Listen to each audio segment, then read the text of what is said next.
سامعین گرامی قدر، مولانا روم اپنی مثنوی میں ایک حکایت بیان کرتے ہیں، بڑی دلچسپ حکایت ہے کہ ایک دفعہ ایک شخص کے گھر میں چور گھس آیا۔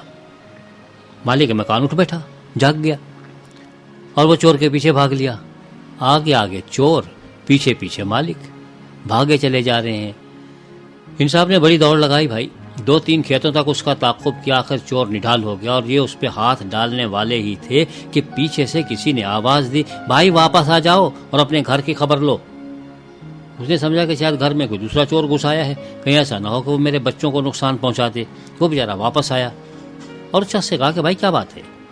اس نے کہا کہ دیکھو یہ نیچے دیکھو، یہ ہیں چور کے قدموں کے نشان۔ چور اس طرف بھاگا ہے، یار تم اس طرف بھاگ رہے ہو، ادھر جاؤ اس کو پکڑ لو۔ اس نے کہا تم احمق ہو یا چور کے ساتھی؟ میں تو چور کو گردن سے پکڑنے والا تھا کہ تم نے مجھے آواز دے دی۔ وہ دوسرا شخص کہنے لگا بھائی دیکھو، میں تمہیں علامات بتا رہا ہوں اور یہ پیروں کے نشان ادھر ہیں اور پیروں کا رخ ادھر ہے اور تم دوسری طرف بھاگے چلے جا رہے تھے۔ اس نے کہا کہ بھائی جب میں اس کے سر پہ پہنچ چکا تھا اور میں نے چور کو تقریباً پکڑ لیا تھا اور اپنی آنکھوں سے دیکھ لیا تھا تو تم مجھے علامات بتانے بیٹھے ہو۔ اب چور تو ہاتھ سے نکل گیا۔ مولانا روم اس حکایت کے ذریعے یہ بات بتانا چاہ رہے تھے کہ اگر آپ نے آنکھوں سے خود کچھ دیکھ لیا ہے تو پھر اس کے بعد آپ بیٹھ کے عقل دوڑاتے رہیں کہ صاحب پیروں کے نشان کدھر جاتے ہیں اور کدھر نہیں جاتے۔ چور آپ کے سامنے ہے، آپ اس کو پکڑ سکتے ہیں۔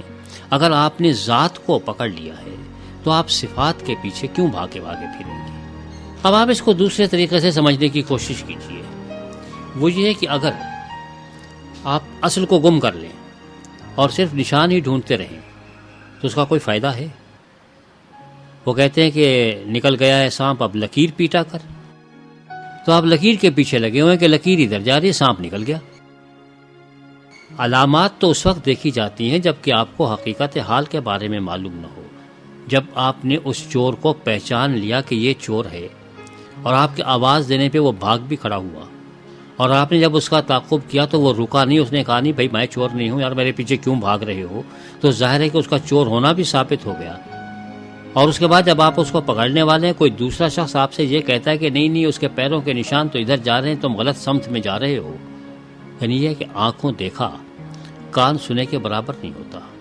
اگر ہم اس کی ایک مثال دوسری طرح سے لے لیں اور ہم اسے یوں سمجھانے کی کوشش کریں کہ اگر آپ نے خدا کی ذات کو پہچان لیا ہے اور آپ کو معلوم ہے کہ خدا یہ ہے اور آپ خدا تک پہنچنے والے ہیں، اور اس وقت آپ کو کوئی آدمی آ کے یہ بہکانے کی کوشش کرے کہ نہیں صاحب یہ راستہ تو خدا کی طرف نہیں جاتا، جی کدھر آپ چلے جا رہے ہیں، قبلہ یہ دیکھیے یہ راستہ، یہ میں آپ کو بتاتا ہوں ادھر والا راستہ ہے۔ تو اگر آپ خدا کے قریب پہنچ گئے تھے اور اس بات کی تصدیق ہو گئی تھی کہ وہ خدا کی ذات تھی جس تک آپ پہنچ گئے تھے، تو پھر آپ کیوں بھاگے چلے جا رہے ہیں؟ یہاں بات تھوڑی سی مختلف بھی ہے۔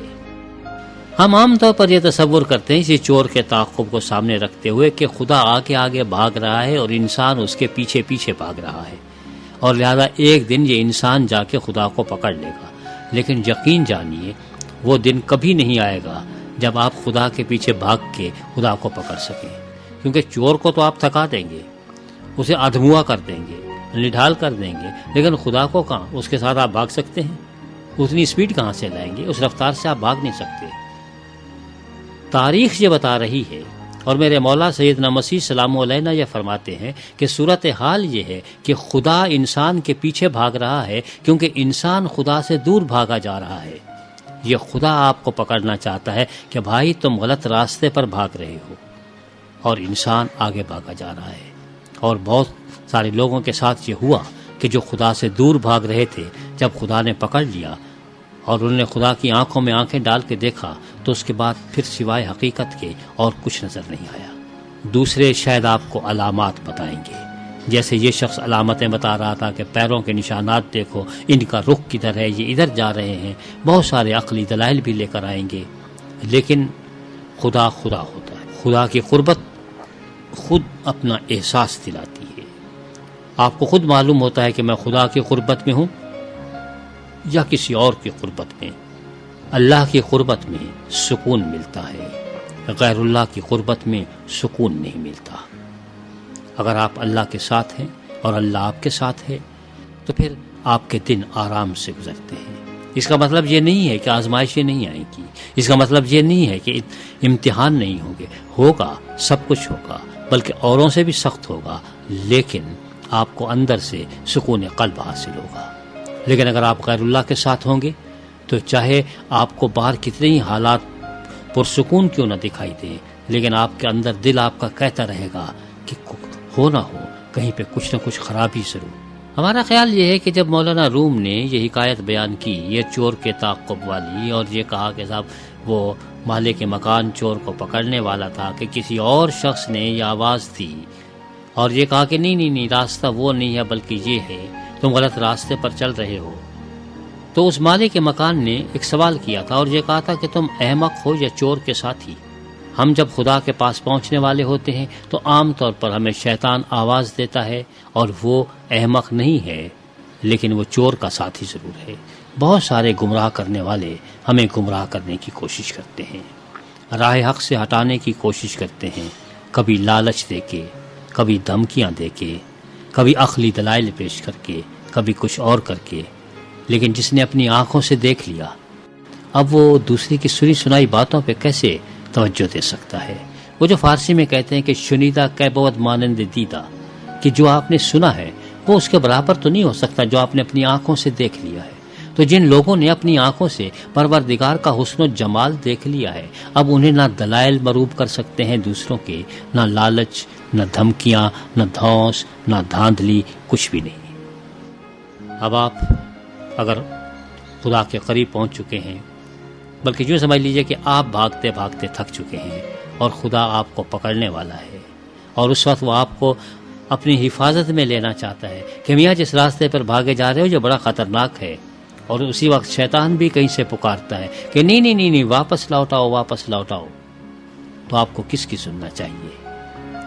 خدا رحمان کی یا شیطان کی؟ ظاہر ہے کہ آپ کو خدا کی سننا چاہیے، آپ کو شیطان کی نہیں سننا چاہیے۔ یہ شیطان ہر ایک کو آواز دیتا پھر رہا ہے اور ہر ایک سے ہی کہہ رہا ہے جو بھی صحیح راستے پر چل رہا ہے کہ تم غلط راستے پر چل رہے ہو، لوٹ آؤ لوٹ آؤ۔ وہ ہر ایک سے یہی کہہ رہا ہے، اور پروردگار کہتے ہیں کہ تم میری طرف آؤ کیونکہ میں تمہیں ڈھونڈ رہا ہوں۔ یہ ہم اپنی طرف سے نہیں کہہ رہے، میرے مولا سیدنا مسیح سلام علیہ نے فرمایا کہ میں اس دنیا میں گمراہ لوگوں کو ڈھونڈنے کے لیے آیا ہوں۔ دنیا کے تمام مذاہب میں انسان خدا کو ڈھونڈتا ہے اور پانے کی کوشش کرتا ہے، لیکن صرف کلام اللہ میں ہمیں یہ دکھائی دیتا ہے کہ خدا انسان کو ڈھونڈتا ہے اور ڈھونڈ رہا ہے۔ سب سے پہلے جب ہم صفحہ کھولتے ہیں تو ہمیں معلوم ہوتا ہے کہ حضرت آدم علیہ السلام کو اس نے آواز دی، اے آدم تم کہاں ہو؟ اور آج تک وہ یہی آواز دے رہا ہے کہ اے بنی آدم تم کہاں ہو؟ کس راستے پر جا رہے ہو؟ جس راستے پر تم جا رہے ہو یہ ہلاکت کا راستہ ہے، اس کا انجام بخوبی اور بخیر نہیں گزرے گا، آؤ میرے پاس آؤ۔ اور پھر میرے مولا نے تو بڑی دعوت دی، بڑے کھلے الفاظ میں کہا، واضح الفاظ میں بیان کیا اور فرمایا کہ اے بوجھ اٹھانے والوں اور تھکے ہوئے اور ماندہ لوگوں سب میرے پاس آؤ، میں تمہیں آرام دوں گا۔ وہ بلا رہا ہے۔ دو بلانے والے دنیا میں موجود ہیں، ایک طرف سے شیطان ہے جو آوازیں دے رہا ہے، ایک طرف سے خدا رحمان ہے جو آوازیں دے رہا ہے۔ آپ کس طرف جاتے ہیں؟ آپ جس کی آواز بھی سنتے ہیں وہی آپ کا دوست ہے اور اسی کی قربت آپ کو نصیب ہوگی۔